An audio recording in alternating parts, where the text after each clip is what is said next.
papers, and sometimes he turned his head to look at her and nod. "What are you reading, my dear? A pretty sight, a lady with a book."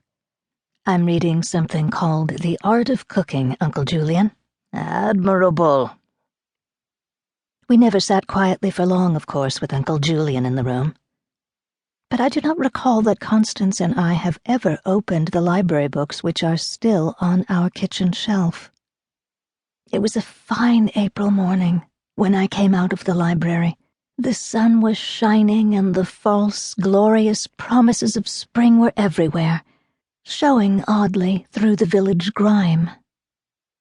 I remember that I stood on the library steps holding my books and looking for a minute at the soft hinted green in the branches against the sky, and wishing, as I always did, that I could walk home across the sky instead of through the village. From the library steps I could cross the street directly and walk on the other side along to the grocery, but that meant that I must pass the general store and the men sitting in front. In this village, the men stayed young and did the gossiping, and the women aged with gray, evil weariness and stood silently waiting for the men to get up and come home. I could leave the library and walk up the street on this side until I was opposite the grocery and then cross. That was preferable, although it took me past the post office and the Rochester house with the piles of rusted tin and the broken automobiles and the empty gas tins and the old mattresses and plumbing fixtures and wash tubs that the Harler family brought home and, I genuinely believe, loved. The Rochester house was the loveliest in town and had once had a walnut-paneled library and a second-floor ballroom and a profusion of roses along the veranda. Our mother had been born there, and by rights it should have belonged to Constance. I decided, as I always did, that it would be safer to go past the post office and the Rochester house, although I disliked seeing the house where our mother was born. This side of the street was generally deserted in the morning since it was shady, and after I went into the grocery I would in any case have to pass the general store to get home, and passing it going and coming was more than I could bear.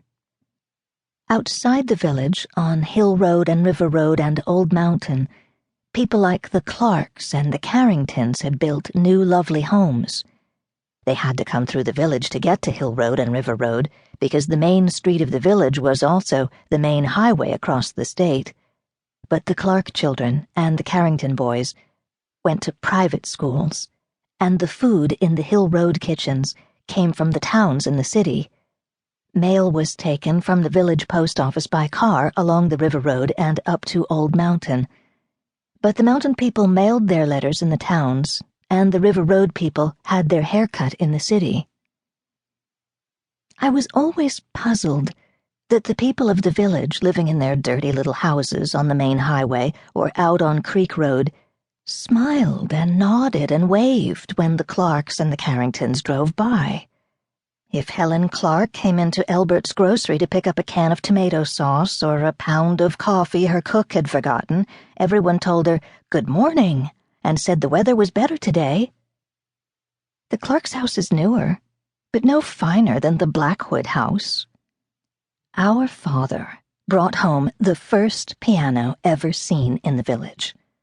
The Carringtons own the paper mill, but the Blackwoods own all the land between the highway and the river. The shepherds of Old Mountain gave the village its town hall, which is white and peaked and set in a green lawn with a cannon in front. There was some talk once of putting in zoning laws in the village and tearing down the shacks on Creek Road and building up the whole village to match the town hall. But no one ever lifted a finger. Maybe they thought the Blackwoods might take to attending town meetings if they did.